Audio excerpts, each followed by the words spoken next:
The Arctic Circle is one of the most forbidding places on the planet. Temperatures can drop below -60 degrees Celsius, with winds gusting up to 100 miles per hour. Ben traveled across the frozen crust of the Arctic Ocean, a vast floating ice field constantly shifting and breaking apart.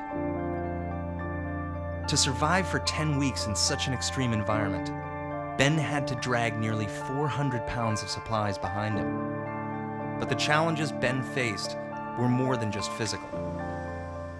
I got to the pole on the 11th of May. It took me 68 days to get there from Russia, and there is nothing there. There isn't even a pole at the pole. There's nothing there.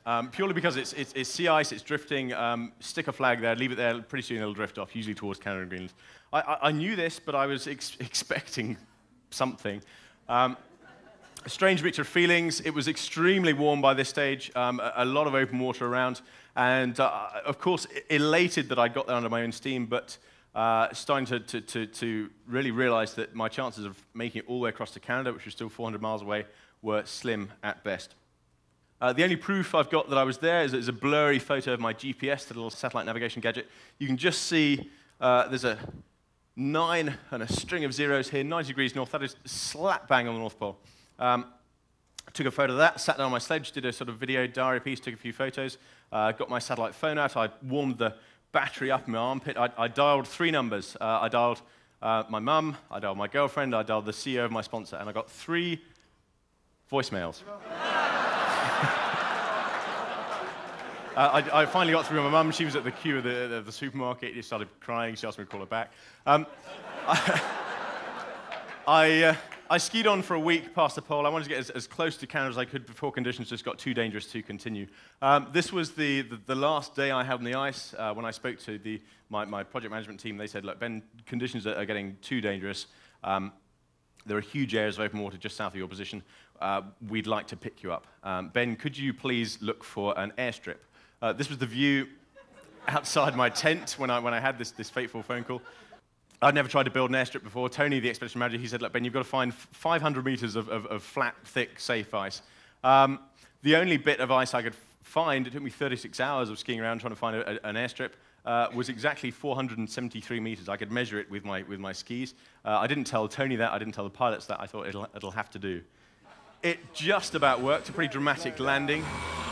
Oh, oh, oh, oh, oh, oh. Touchdown.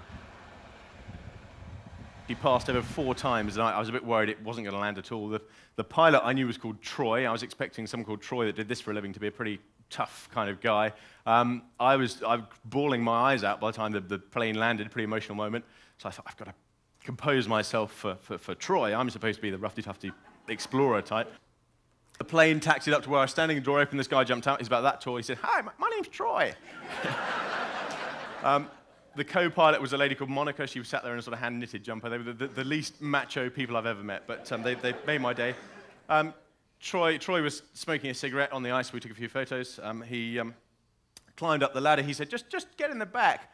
He threw his cigarette out as he got in the front. I climbed in the back, taxied up and down the runway a few times just to flatten out a bit. And he said, right, I'm gonna give it a go. And I've now learned that this is standard practice, but it had me worried at the time. He put his hand on the throttle. You can see the control for the engines is actually on the roof of the cockpit. It's that little bar there.